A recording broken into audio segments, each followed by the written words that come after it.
মানুষ খেলতেছে? মুশকিল বাজার সবাই খেলে। আচ্ছা, প্রমাণ পেয়েছি। এই যে দেখেন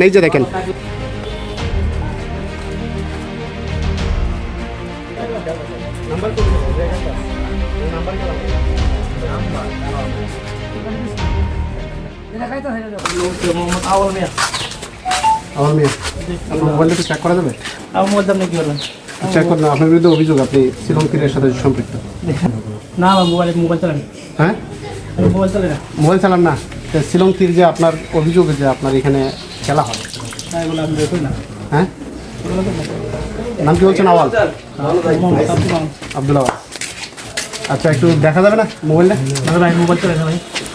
মোবাইল তো আপনার এখানে আছে। কিছু না, নাই। হ্যাঁ, একটু আগে বলছেন, কিন্তু আমার কাছে রেকর্ড আছে যে মোবাইল আপনি কেন দেখাবেন, এটা বলছেন আপনি। না, আমি মোবাইল চালাই না। হ্যাঁ, বাকি বেশি না।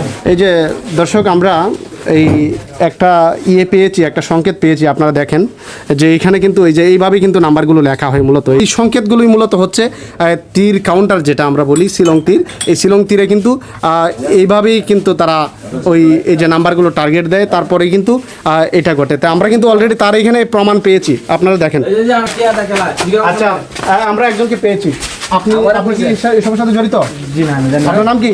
আমার নাম জানি। আচ্ছা ভাই, हमारे घर के बेटे से गोटी है दे बोली करे है কি একটু বলেন, সত্য কথা বলেন। तीर के लाम तीर से खलास कोई जैसे गोटी है ता खलाई मागना এর নাম কি? जोशी আপনি কি দেখেছেন? আমার ডর একে বড় হুমকি দেয়া কইছে মানে আপনাকে খেলানোর জন্য প্রস্তাব দিছে নাকি? প্রস্তাব দিছেন আমি যদি তুই যে খেলাস লুকাই রাখা তোরা করে দিছিস বড় কইতা আমরা টেহা দেখা টেহা দিয়ে সপ্তাহের ভাষা হলো আচ্ছা, সত্য কথা বলেন, কাকে টাকা দেন? সত্য কথা বলেন, নাহলে কিন্তু আমি আপনাকে চাচ্ছি না। আমি কেউ টাকা দেয় না।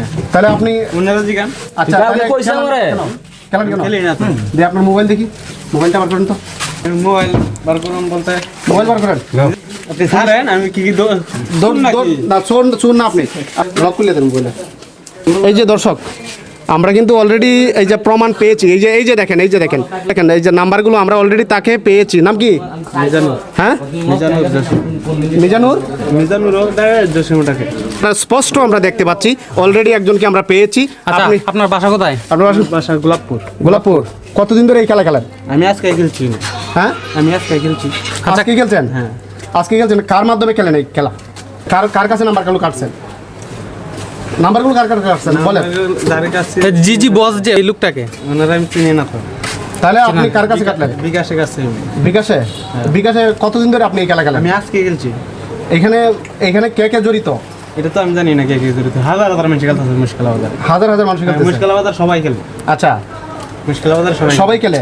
মানে এটাকে কিভাবে খেলতে হয় আপনি যদি একটু জানি না। এই যে মানে দিয়ে কি বোঝায় এই আমরা কিন্তু অনেকগুলো বিষয় আমরা লক্ষ্য করছি যে মোবাইলে দেখা যাচ্ছে, এবং তার মাধ্যমে আমরা দেখতে পাচ্ছি যে তার এখানে কিন্তু অনেক প্রমাণ পেয়েছি। আপনি কত তারিখ 27শে আগস্টে খেলেছেন, 27শে আগস্ট খেলেছেন, তারপরে হচ্ছে 29শে আগস্ট খেলেছেন, 30শে আগস্ট কন্টিনিউ আপনি এই যে নাম্বারগুলো আমরা SMS সহ আমরা তার এখানে পেয়েছি। বসুন্ধরা টিস্যু, অশুদ্ধতার বিরুদ্ধে এক বিন্দুও ছাড় নয়। এছাড়াও লক্ষ্য করছি যে অনেক আননোন নাম্বার আছে, এবং তার এখানে কিন্তু আমরা এই যে এরপরে মানে সংকেতগুলো আমরা জানি না, নাম্বার আমরা পেয়েছি। আপনারা দেখতে পাচ্ছেন স্ক্রিনে। আপনার নাম কি বললেন? জসিম। বাড়ি কোথায়? গোলাপপুর। আপনি কতদিন ধরে খেলেন? অল্প কয়েকদিন ধরে খেলি। মানে সত্য কথা বলেন। সত্য কথাই। অল্প কয়েকদিন ধরে খেলেন? হ্যাঁ। পরিবারে কে আছে? সবাই আছে। এই খেলাটা কি ভালো? ভালো না। আমরা এই মুহূর্তে দেখতে পাচ্ছি যে তার মোবাইলে জসিমের মোবাইলে টার্গেট নাম্বার পাঠিয়েছে। আপনারা দেখেন, ইনস্ট্যান্ট আমরা কিন্তু যে স্থানটিতে এসেছি, একজনকে কিন্তু আমরা হাতে নাতে ধরেছি। কে খেলে আপনি সত্য কথা বলেন। আমি জানি না। এই নাম্বারগুলো কি? কেনা জানে নাম্বার পাঠাইছে জিগান। আপনাকে SMS পাঠিয়েছে শেখে স্বীকার করেন আপনি? আমি তো চিনি না জিগান।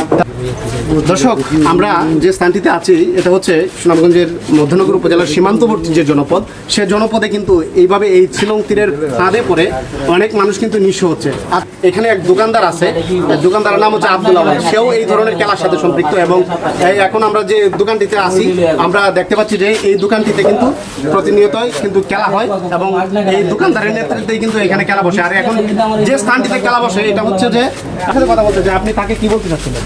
তাকে এই যে ওনাকে কি বলতে চাচ্ছিলেন? আমাকে কইছে যে গুঞ্জিটা সারেন সমস্যা নাই, গুঞ্জি দায়িত্ব না আমরা আছি না। আর তো আমি স্যার বই, আমি তো আর আইন শৃঙ্খলা রক্ষাকারী বাহিনী না, আমি একজন সামান্য কর্মী। আমি খেলার মাধ্যমে আসলে এই অঞ্চলে কি ক্ষতি হচ্ছে? অনেক ক্ষতি হয়েছে, বাড়ি ঘর ছেড়ে গেছে, বললাম ভালাই তুই হুন্ডার মুন্ডার বেচছে শাস্ত্র করতো এখন শাস্ত্র বাদ দেয়া গেছে গা দেখছে। আচ্ছা, আপনি একজন মুক্তিযোদ্ধা হিসেবে মনে করেন যে আইন শৃঙ্খলা রক্ষাকারী বাহিনীকে এই বিষয়গুলো দেখে না? দেখলে করে না, ওই যে একটু ঠেলাতে থেকে জায়গা কিছু টিয়াতে আলা পরে সারিয়ে দিয়ে থেকে জায়গা। এই অবস্থা না? হ্যাঁ হ্যাঁ, সারিয়েও দিয়েছে, আমি দেখছি। তো দর্শক, আমরা এই যে একজনকে পেয়েছিলাম এরকম, আপনারা দেখতে পাচ্ছেন জসিম তার নাম। তো তার কাছ থেকে আমরা অনেক প্রমাণ পেয়েছি যে তার হোয়াটসঅ্যাপ এবং তার যে মেসেজ বক্স ইনবক্স আছে সেখানে আমরা অনেক প্রমাণ পেয়েছি। তো আমরা চাইবো যে আইন শৃঙ্খলা রক্ষাকারী বাহিনী যারা আছেন আপনারা এইদিকে দৃষ্টি দিবেন এবং এই যে সীমান্তবর্তী জনপদ আছে, জনপদের বিভিন্ন ছোটো ছোটো চায়ের স্টল গলি আছে এবং কিছু ঝুপড়ি ঘরে কিন্তু এই খেলাগুলো মূলত হয়। আমরা এসে দেখেছি যে এখানে লুডো খেলা হচ্ছে, কিন্তু দুটি ক্যাম্প রয়েছে, মহেশকলা ক্যাম্প এবং মোহনপুর ক্যাম্প। তো গ্রুপ আছে যেখানে শিলংতীরের টার্গেট নাম্বার, মানে কি দেওয়া হয় আসলে গ্রুপগুলোতে? ফেসবুক হোয়াটসঅ্যাপে খেলছি। হোয়াটসঅ্যাপে কার কাছে খেলছেন? এই ধরনের ফাঁদে পড়ে কিন্তু এই অঞ্চলের যে সীমান্তবর্তী জনপদের যে মানুষগুলো আছে, নিরীহ মানুষগুলো আছে যারা দিনমজুরের কাজ করে, সে মানুষগুলো কিন্তু নিঃস্ব হয়ে যাচ্ছে। তো আমরা সরকারের ঊর্ধ্বতন কর্তৃপক্ষ যারা আছেন এবং হচ্ছে এই মধ্যনগর থানা প্রশাসন এবং হচ্ছে এখানকার যে বিজিবি সহ যারা আইন শৃঙ্খলা রক্ষাকারী বাহিনী আছেন, আমরা তাদের দৃষ্টি আকর্ষণ করছি এই বিষয়ে অবশ্যই তারা ব্যবস্থা গ্রহণ করবেন। পোষ কামলা দিয়ে এমন মনে যে 500 টাকা রুজি করে 300 টাকা খেলে, পরে আরেকবার দোনো চা খাইলে 200 টাকা খেতে যায়, একবার মাছ নিলে 100 টাকা খেতে যায়। বিরাট নিশ্চয় বিরাট কিছু করতে না, বাড়ি দেয়া সব শেষ করার ফেললে জমা জমি দেখছি, ডাকাও গেছে অনেক ভিডিওগুলো আনলো।